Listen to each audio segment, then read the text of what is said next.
Welcome back to the Purpose and Profit Club podcast. I'm excited. We have my clients. We have Kim and Wardlow and Penn Street, the executive director and director of development for Aftersight. We've got a threesome today. It's going to be super, super fun.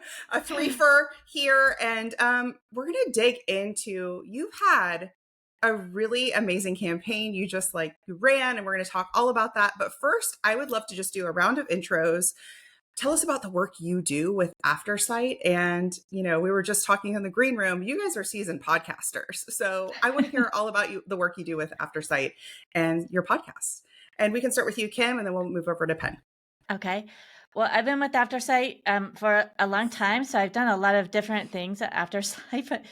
But the work we do, working with folks who are blind, low vision, deafblind, to be able to provide access to news, information, entertainment.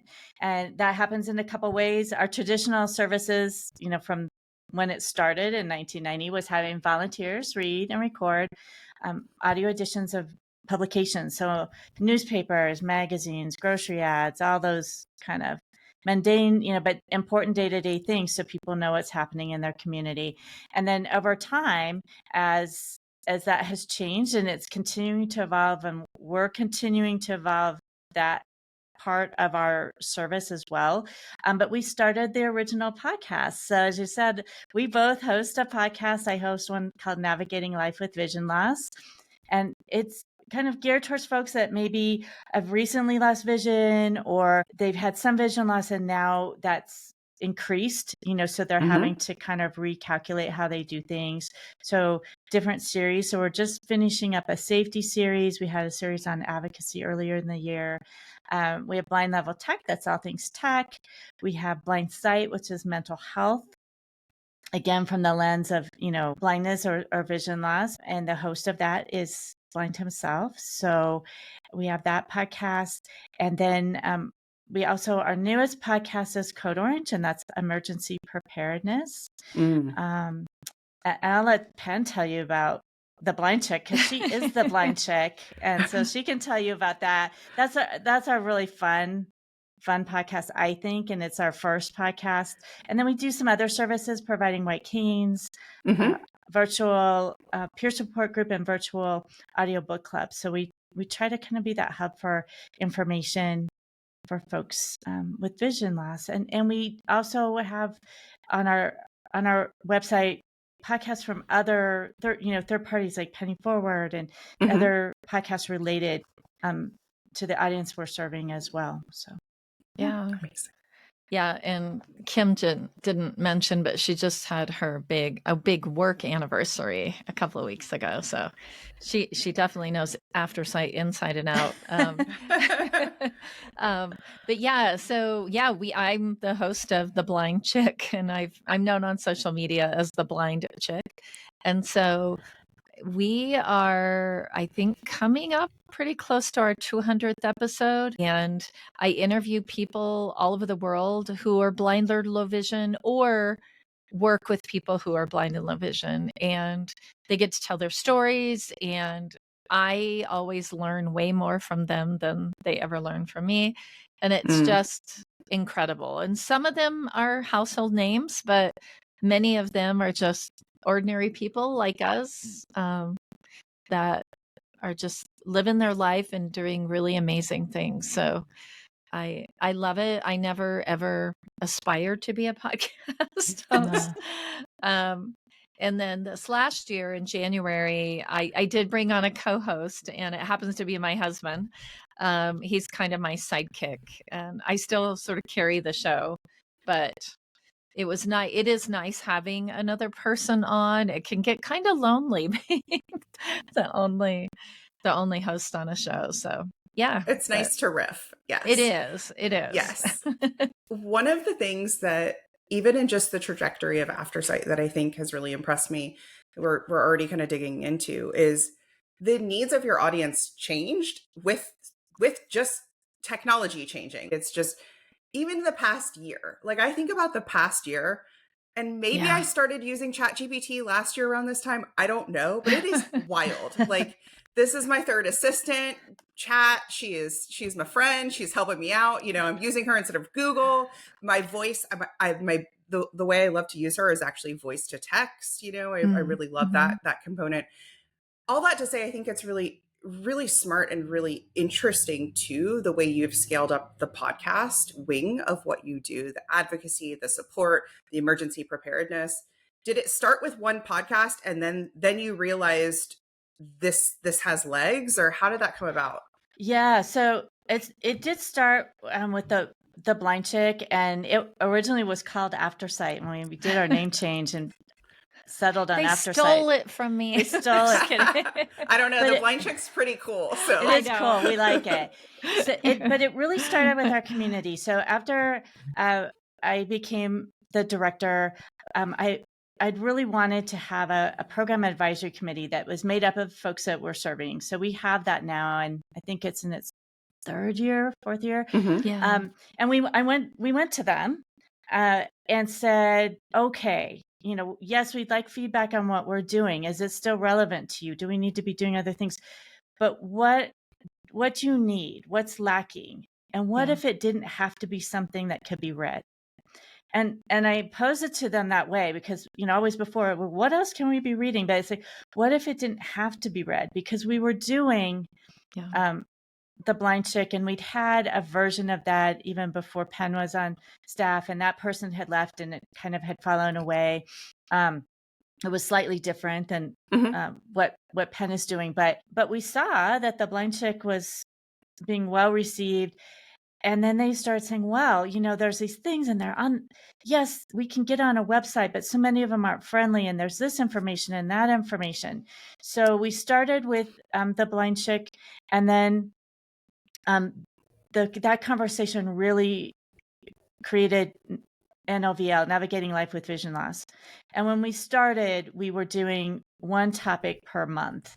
And this year we've switched because some topics you needed way more than a month to do them justice. And other things maybe not, you could do in 2-3 weeks. Yeah. So this year we started doing 16-week series so that we take a big overarching topic and then do, you know, the subtopics within that as different episodes. So, and that's worked really, really well. So it really started with getting feedback from the people that we're serving and what they need. And then the very first topic we did coming out of COVID was mental health. Yeah. And then it was so popular that we quickly spun off that into its own podcast. And so that's really how it started. And then we just, we, you know, meet with them every month when we have questions and things like that. So, yeah. I think it's hearing what they want and noticing that it's almost like I'm talking to myself. Yes, Christina, we've come a long way, AI and this and that. However, there's still technology and accessibility gaps. And that's where you saw those gaps and you're like, we're on it. And I love though that you're meeting the occasion with the podcasting element. I think it's so cool and it's so smart.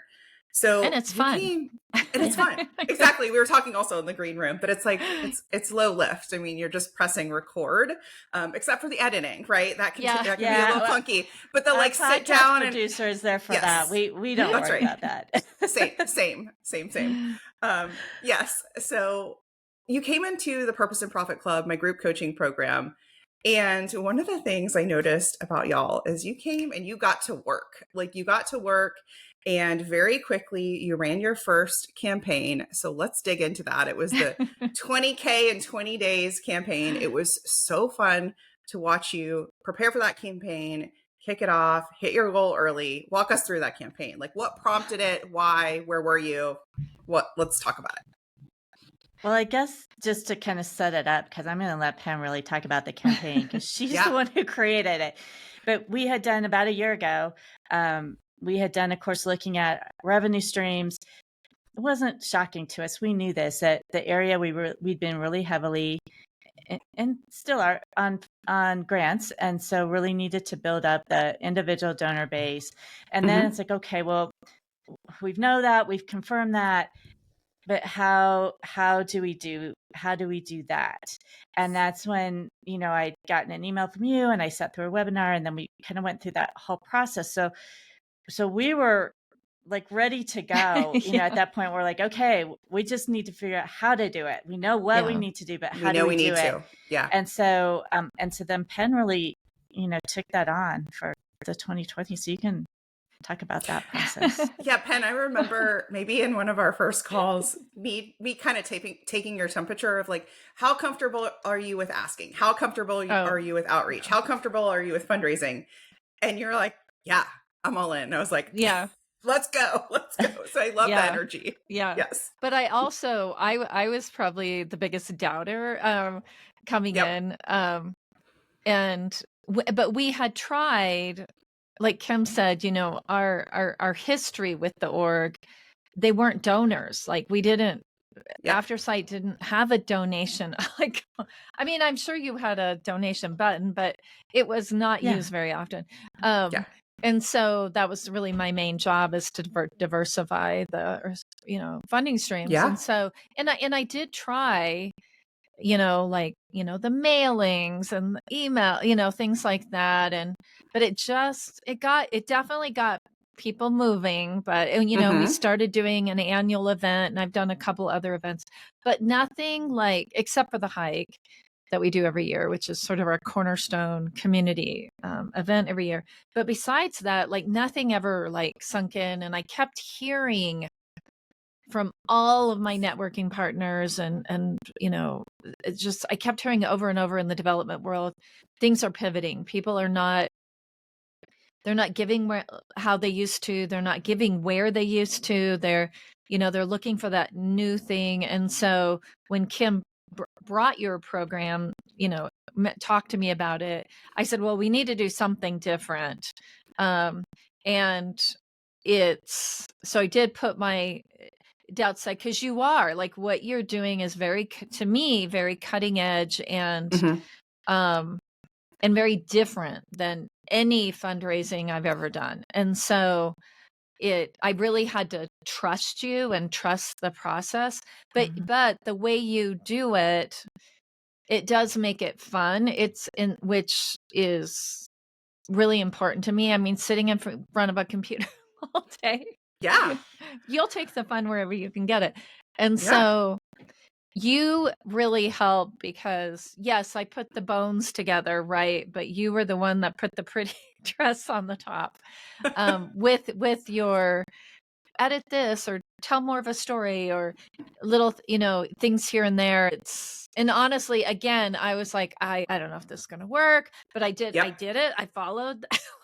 Exactly. You did. You took the feedback. I checked the boxes, and yes, you took the feedback. It really did. Yeah. And I did, when somebody said, oh, you should make the picture a little smaller, a little whatever, like just little tweaks. But I really do think the whole thing just really shone. And I told Kim, like, even if we just raise a couple thousand, like, I was just like, and then we got the matching gift, which was awesome. That was a big huge thing, is we had that gift that when we asked if we could use it as a match. I mean, but even with the matching gift, because we've had matching gifts before. Yes. Yep. And it didn't seem to really matter, or if it did, it wasn't noticeable. But we were getting people calling like, oh, I want to write a check, but I want to make sure that it gets matched. And we've never had that before. That's and like that momentum. Exactly. People really came out of the woodwork. And then getting our staff and board to ask their friends and family and network partners, which again, that's never been done before. And our board really stepped up, and you know, it was amazing to me. And I was like, it really gave me hope, like, oh my gosh, we can really do this. So now I'm doing our second campaign, and it'll go out in a couple of weeks here, but it's like, I'm excited about it. Like, it got me back to that excitement level of fundraising, and realizing that it does still work, and it's still possible.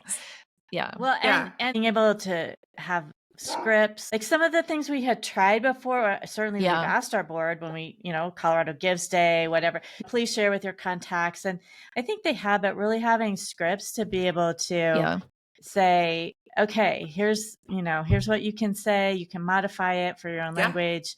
And we've done that to a certain extent, but just to have those resources there, and all the resources and the hands-on. I think I don't know how many webinars Penn and I have probably attended between the two of us on some aspect of fundraising, and it's a webinar, and then okay, now go figure it out.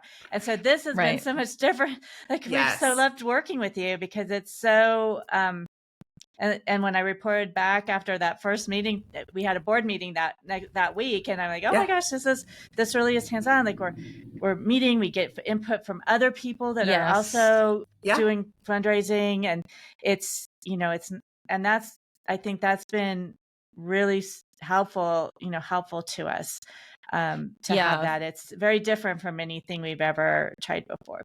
Yeah, and the having that interaction with other nonprofits around the country has really helped me, because it's like, oh, they're going through the same thing we are, where I don't feel like so isolated, or like even some of your tweaks with some of their mail campaigns. I'm always taking notes, like even though I'm not doing a mail campaign right at this minute, it helps me looking forward, how to make it better with Aftersight. Yeah, I think that even though the cause area is different, the org size is different. Yes. There are these moments and through lines. Your organization is one. Kathy from the Lichen Sclerosis Support Network is one. You both have podcasts, and for you, she's already tapping into sponsorships, but both of you, I'm like, ooh, sponsorships are going to be so good for you. They're going to be so, I mean, you're already doing some of it, but there are these moments where I'm like, ooh, we could use this over here. Let's pull this over here. So you hit your 20K goal. I want to say like 4 or 5 days early, something like that. It was early. Yeah. And we exceeded it. We exceeded it, which I never saw that coming. I love it. And it really was crazy, because we had a couple people, like one was out of town or something, and and one person was just like, I really like to write a check. I don't like to do things digitally. But it's coming from New York, and I know it's late. It's going to get, but she really wanted it in there, and she knew that it wouldn't be matched because we had already, but we exceeded our goal, and I was just blown away. What do you think made the difference this time for this campaign? I think for me, part of it was thinking of it as a whole. I think before it was like like all these parts, where this one, it was looking at it as a whole, and then looking at the different parts and really understanding how they were all connected and kind of the why behind it. Also, I spent a ton of time preparing those emails way in advance, scheduling them out, and then as the money started coming in, going in and personalizing them, and even our social media posts, he could, the person that was doing that could go in and pull information from those emails. And like I was super organized. That was part of it. I mean, I felt like I was organized before, but really digging in and like super focused, like that was extremely helpful. But I honestly think another big deal is you recommending Give Butter. Yeah, because say that just made everything so easy. One, it's accessible, because I have extremely low vision, and you did hear my guide dog barking in the background. Sorry, he always likes to chime in.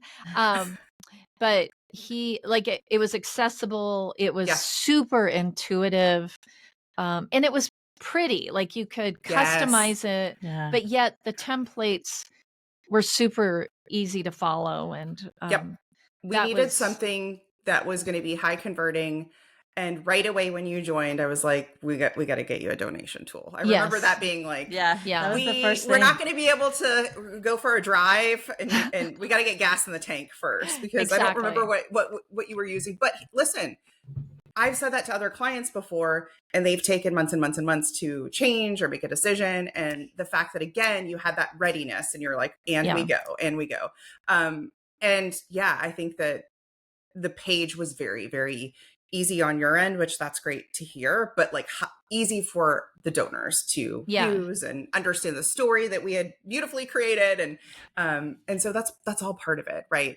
And I think too, the momentum that people were calling and things like that, again, speaks to they're landing on the page. They're kind of seeing where you are on the mile marker.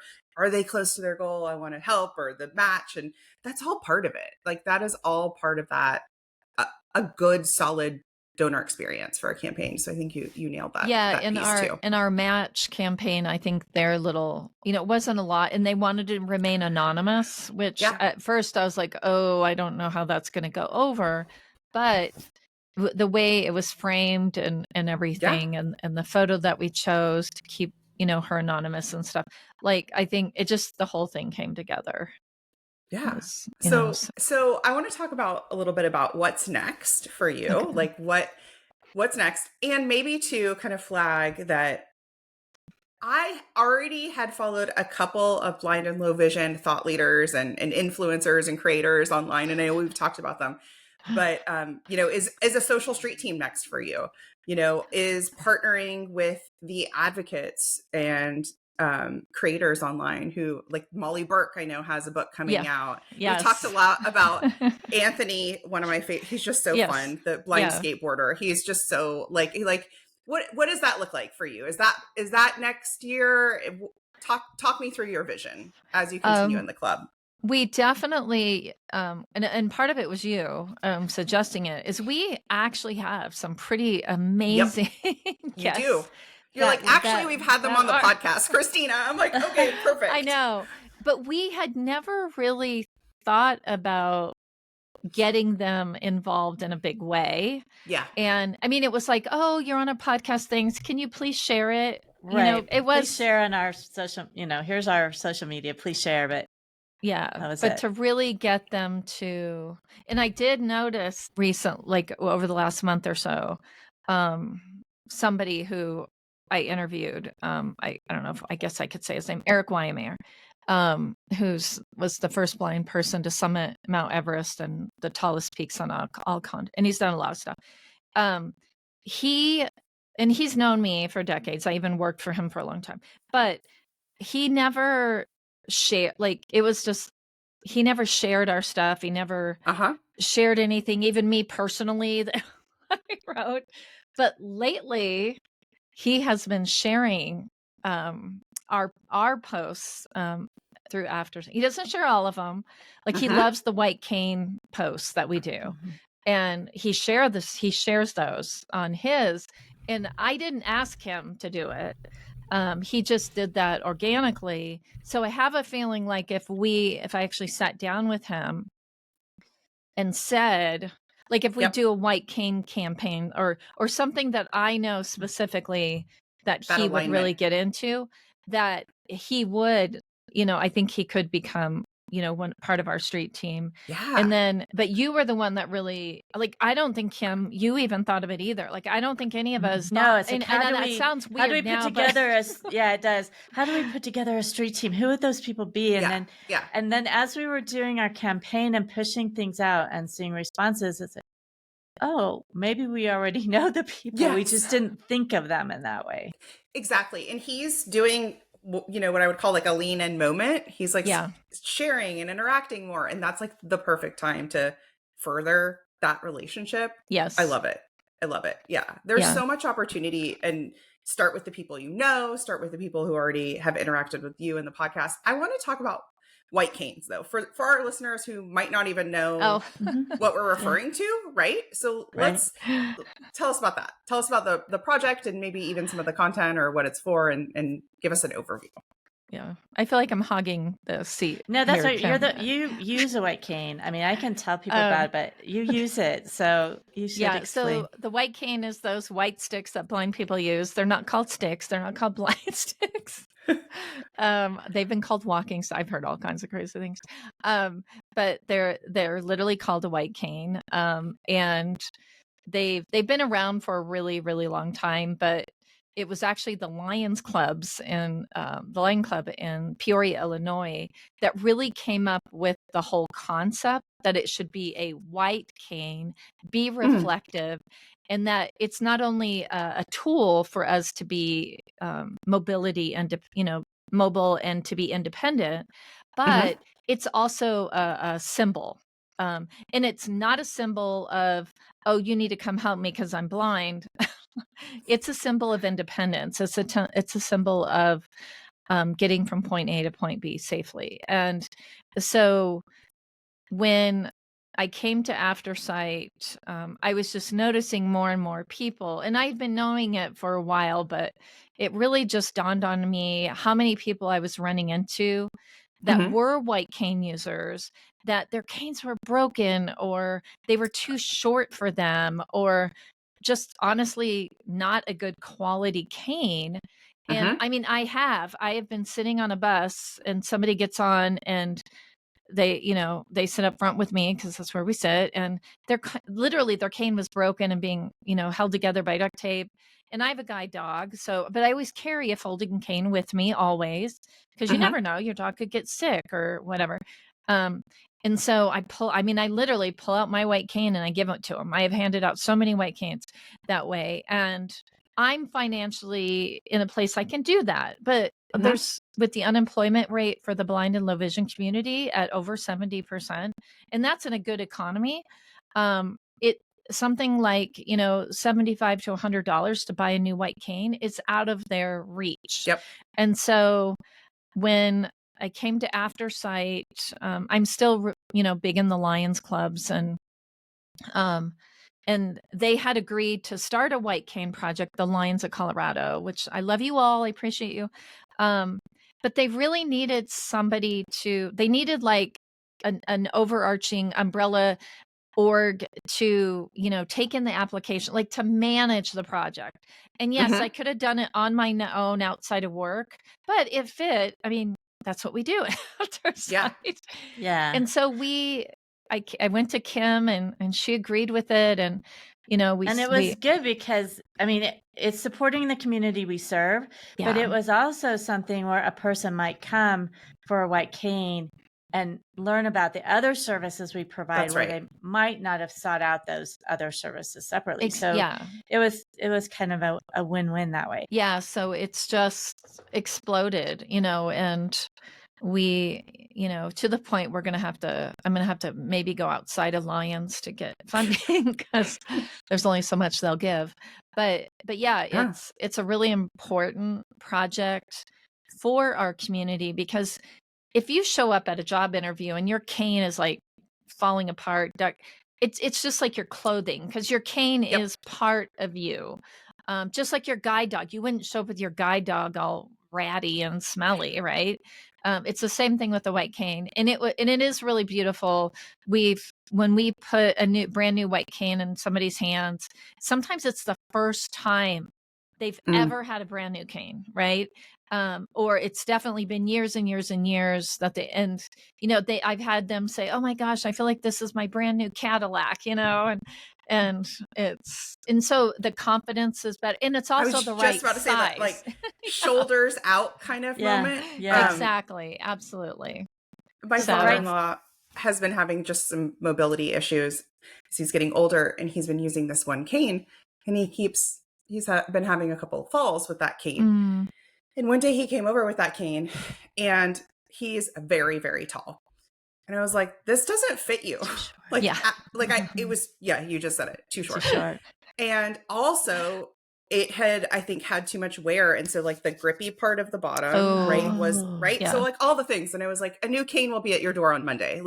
And he was like, this is so much better. And so I'm having that moment, but like extrapolating it out, Penn, of what that must look like when you're like, I'm duct taping this, I'm on a fixed income, or like all of the, or it physically doesn't fit me in my size. And the fear, like, cause I have the fear is real. I had a big job in Chicago, and silly me, I only took one cane, and it broke when I was there. And I managed to get a hold of an organization that was able to give me one, while I was in Chicago, but it's that panic. So I can't imagine like walking around with a duct tape cane, knowing that Yep. any second, if you hit a Yep. curb wrong, you're That's out, it. right? Yeah. And it's, yeah. And I think what I want to offer is like for your organization, for so many organizations who are like, well, we serve this specific audience and we're also trying to fundraise to this Yeah. specific audience of the people we serve, sort of like that. Yeah. Right? Because I hear that a lot. I'm thinking about myself who is on TikTok and watching the content, and it's informational, it's educational. It's like, wow, I didn't know, like Molly will take you to the airport while she's Yes. traveling with her dog, but she Yeah. also will do a white cane kind of reel or TikTok. Right. And that is how we bring in new people who aren't blind or low vision, Yeah. who become advocates, who become donors, who become volunteers, right? Yeah. It is like part of that bigger thing. Yeah. And our own curiosity, our own kind of fly on the wall, like we want to peer through too, is the best. It's like, that's the best part of social media that we can use for social good. And that's why I think it's that. I think it's the podcast too, where you're telling these stories and people who, maybe know somebody who maybe is dealing with vision loss, because that's real as Yes. people age, right? That is real. They don't know what they don't know about it. And to start letting them in, I think is a huge part of the success you're having. Yes. And then I see in the next 5 to 10 years. Yeah. Yeah. Absolutely. Yeah. So some social street teamers. What else is next for you? What do you think, Kim? Well, I know one of the things we've wanted to do, and so we have a couple of campaigns planned yet for this year, but the first of the year, we're going to do a campaign for monthly donors. Yeah. And so that's something that we've really wanted to get, that recurring revenue.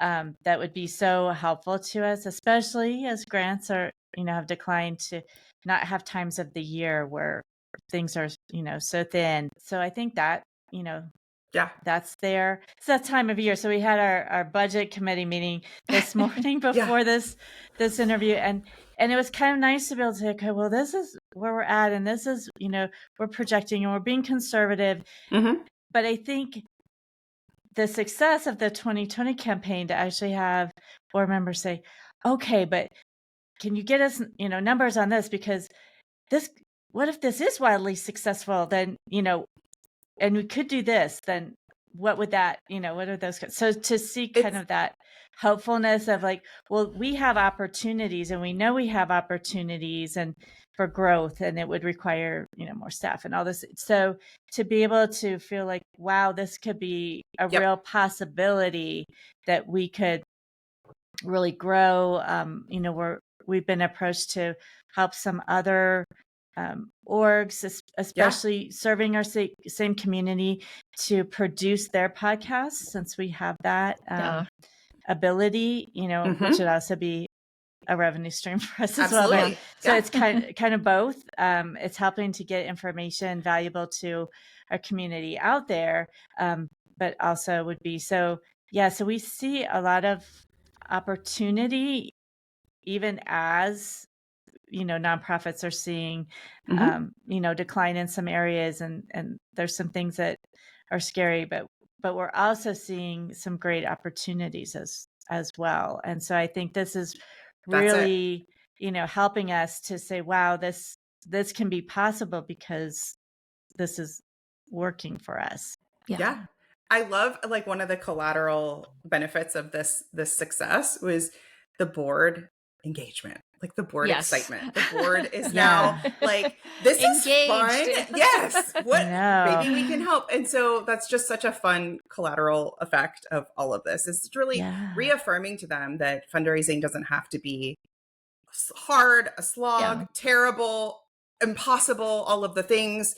And also kind of reaffirming to them, we can diversify and should diversify beyond grants. And now pushing forward the monthly giving is going to be wonderful. I'm excited for that.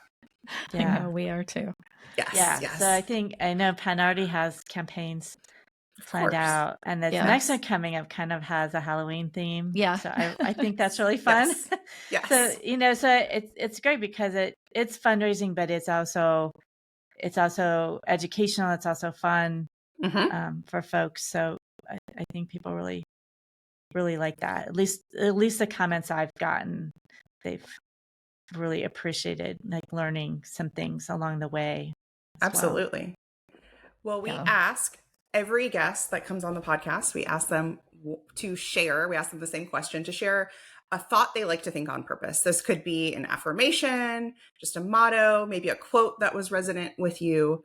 Would you both share yours with us? It's hard to kind of think of just one quote, but I do think, when you have those days when everything kind of like that analogy of like, wow, I hit every red light on my way somewhere, where you have those days where it just seems like there's one thing after another, that's not the end of the world, but it's just making everything a little bit more difficult. And when I have those days, I think about it, the fact that what we're doing as an organization, it's way bigger than me. And in some ways it's way bigger than us, the impact that we could have. And so it's worth to keep on going, even when it can worth be the red lights.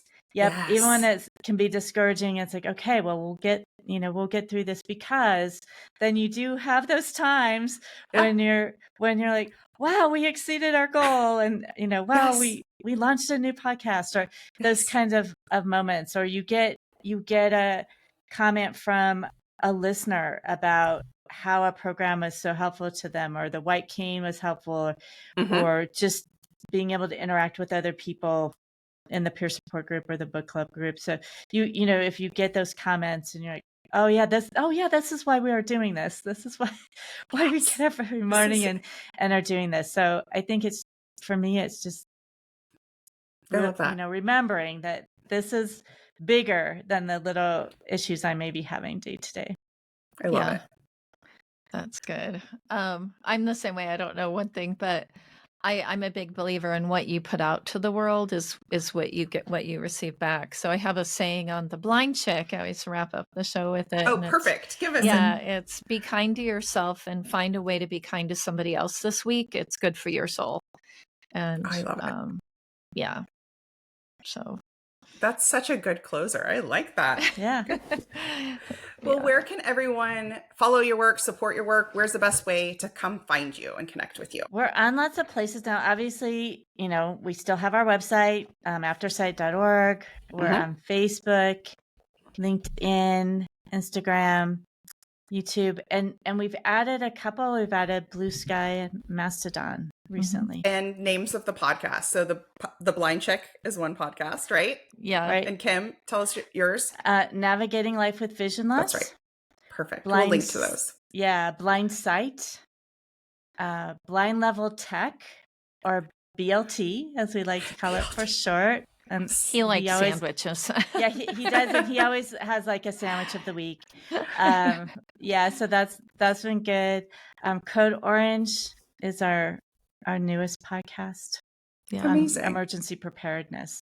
And Marty, the host, he lived through the fires in California last year as a blind person, and said, "Wow, if I hadn't had sighted people to help me, it was scary." And so that podcast kind of came out of his real life experience. And so we're, and we've been working with folks here locally, emergency preparedness folks here, trying to get words out, to people of how you get prepared. So that's our newest one. Amazing. I'm just honored to work with you and just cheering on all the work you do. Thank you so much for generously sharing your time and your stories with us. Absolutely. And thank you for all your support. Yeah, thank you.